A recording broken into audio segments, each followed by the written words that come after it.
Hello friends, आप सभी का स्वागत है आपके अपने YouTube channel GK the knowledge में। इसमें हम आज बात करेंगे भूटान की, क्योंकि हम बात कर रहे थे ज्योग्राफी में जो हमारे भारत के पड़ोसी देश हैं उन सभी के बारे में हम बात कर रहे थे।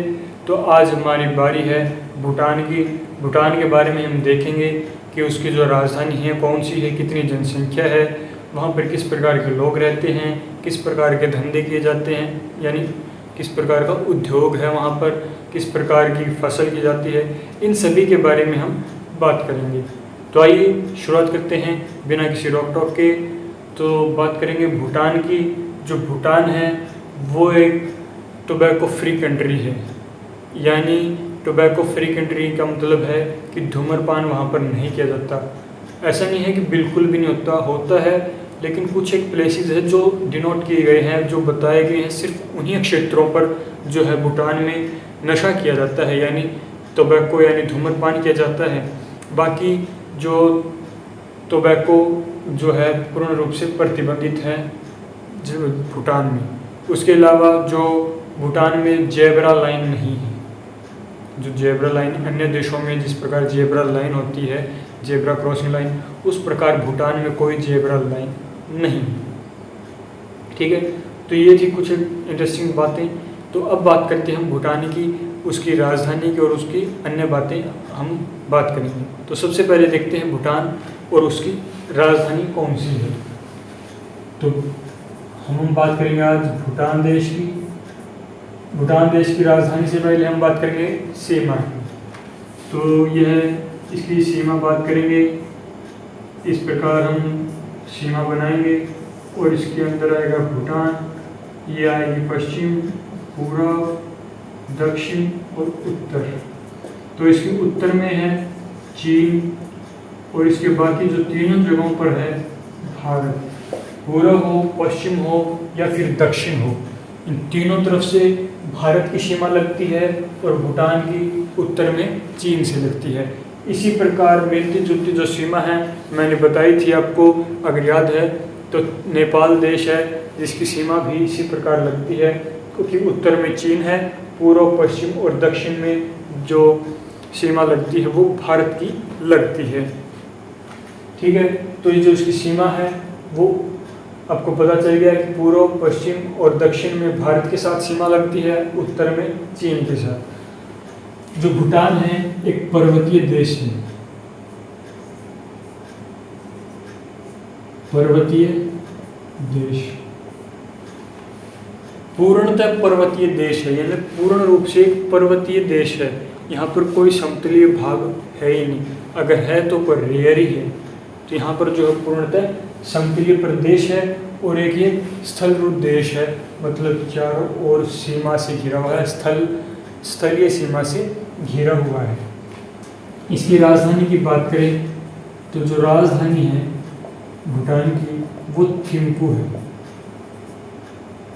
जो भूटान की राजधानी है थिम्पू है।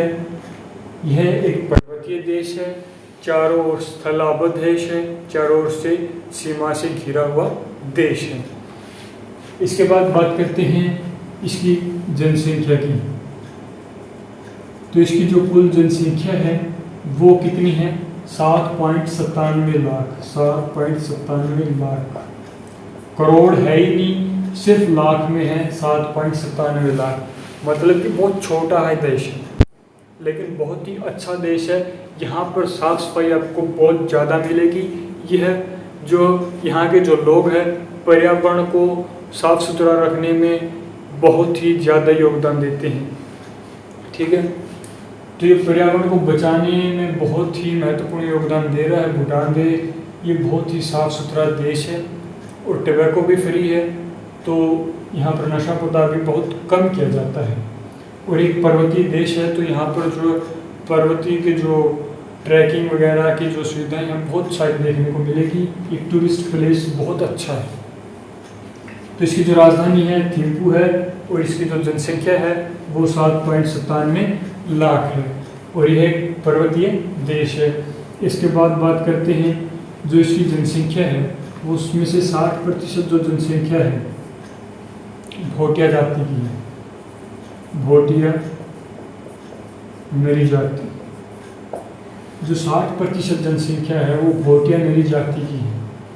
जो भूटान में सबसे अधिक जो जाति है वो भोटिया पाई जाती है, और 60% जो अपनी कुल आबादी का 60% भोटिया मेरी जाति पाई जाती है, जिसको ये स्वयं को अपने आप क्या क्या क्या है, मतलब ये स्वयं अपने आप को सर्प लोग कहते हैं। स्वयं अपने आप को सर्प लोग कहते हैं, मतलब भोटिया जो जाति के लोग हैं अपने आप को सर्प लोग कहते हैं, और ये 60% है कुल आबादी का। बाकी अन्य जो जातियाँ प्रजातियाँ यहाँ पर रहती हैं। अब बात करते हैं यहाँ के उद्योगों की। उद्योगों की बात करें तो यहाँ पर कुटीर उद्योग बहुत प्रचलित है।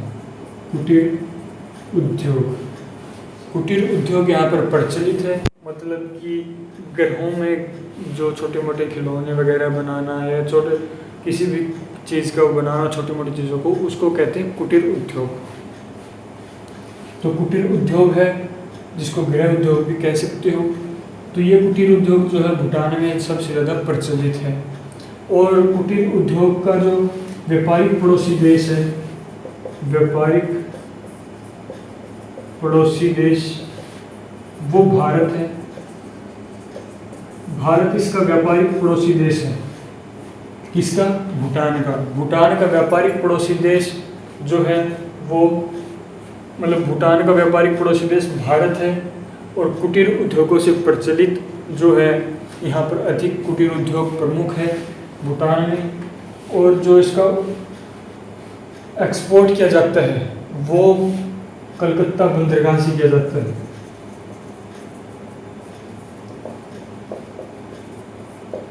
ये जो भी एक्सपोर्ट इंपोर्ट करता है वो कलकत्ता बंदरगाह से एक्सपोर्ट इंपोर्ट करता है अपना जो सामान है। भूटान अपना ही देश के जो है जगहों का प्रयोग करके अपने व्यापार को बढ़ावा देता है। इसके बाद बात करते हैं जो एक जल परियोजना खोली गई थी, चूखा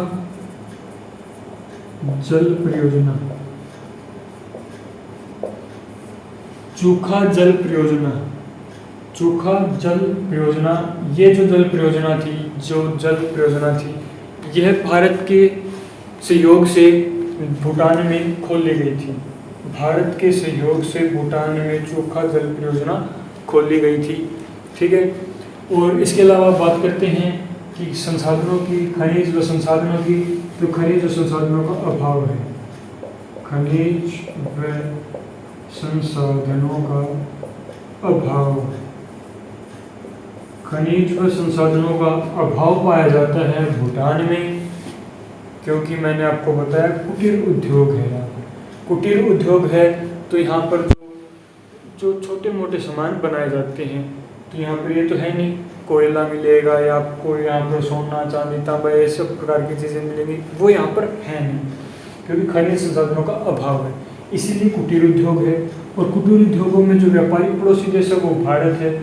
और भी जो एक्सपोर्ट इंपोर्ट करता है वो कलकत्ता के बंदरगाह से करता है। और भारत के सहयोग से चूखा जल परियोजना खोली गई है, ठीक है। तो यहाँ की जो भूटान है, या अगर बात करें इसकी जलवायु की, अगर हम बात करें भूटान की, तो इसकी जो जलवायु है मानसूनी जलवायु है। लेकिन यहाँ पर जो वार्षिक वर्षा होती है, वार्षिक वर्षा वो होती है यहाँ पर 350 सेंटीमीटर। और जो भूटान है वो समुद्र तल से कितना ऊंचाई पर है, तो 1500 मीटर ऊंचाई पर ऊंचा समुद्र तल से 1500 मीटर ऊंचा है भूटान। और वार्षिक वर्षा 350 सेंटीमीटर होती है। जलवायु की बात करें तो यहाँ की जो जलवायु है वो मानसूनी जलवायु है। इसके अलावा बात करते हैं यहाँ की जो भाषा क्या है। यहाँ की जो भाषा है,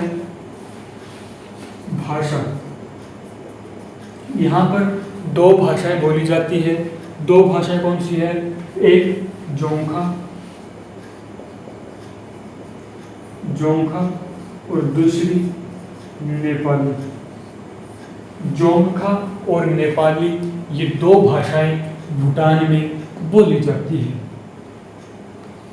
जोंगखा, नेपाली, दो भाषाएं हैं। ठीक है, इसमें देख लो, कोई डाउट हो तो फिर आगे चलते हैं इसको रब करके।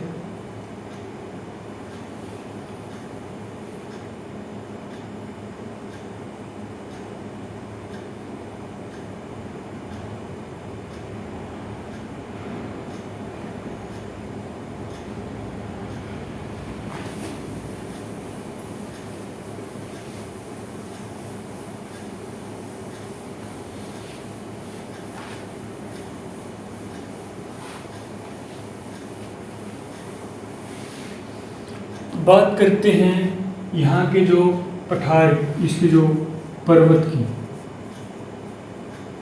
तो यहाँ पर जो सबसे ऊंचा पर्वत है भूटान में वो है गांगखर पुएंसम। गांगखर पुएंसम भूटान में सबसे ऊंचा पर्वत है और इसकी जो ऊंचाई की बात करें तो 7570 मीटर है, मतलब 7570 मीटर ऊंचा भूटान में पर्वत है गांगखर पुएंसम। ठीक है, इसके बाद बात करते हैं इसकी जो घाटी, तो यहाँ पर जो घाटी है थिम्पू पारो यहाँ पर प्रमुख घाटी पाई जाती है। इसके अलावा बात करते हैं नदी की, तो यहाँ पर जो प्रमुख नदी पाई जाती है वो है, एक तो जो प्रमुख नदी है वो है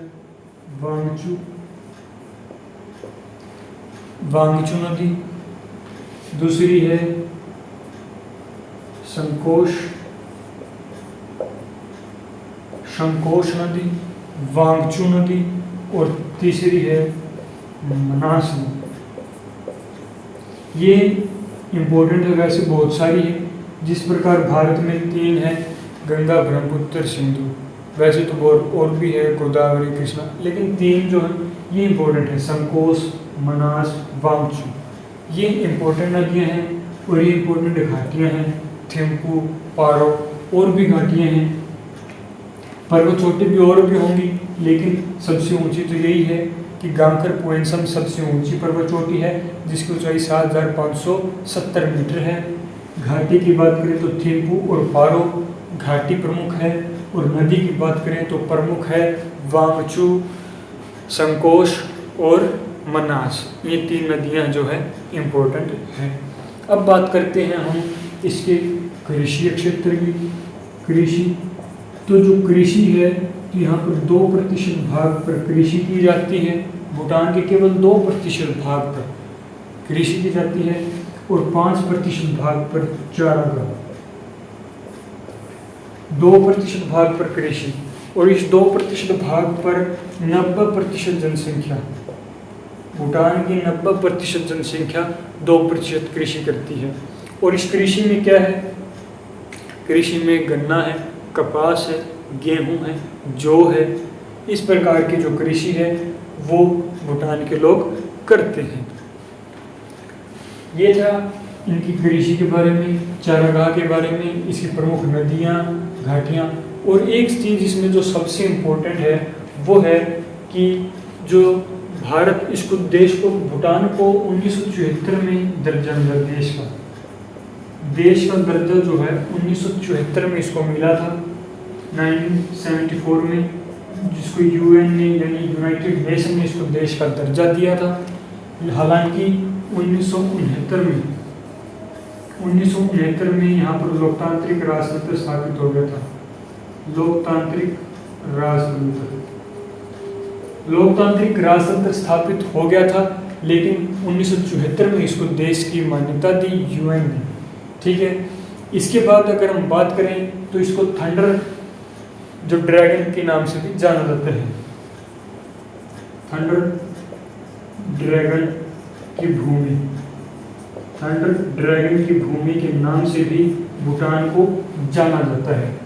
थंडर ड्रैगन की भूमि भूटान को कहते हैं। और थिम्पू जो है सबसे बड़ा शहर है भूटान का।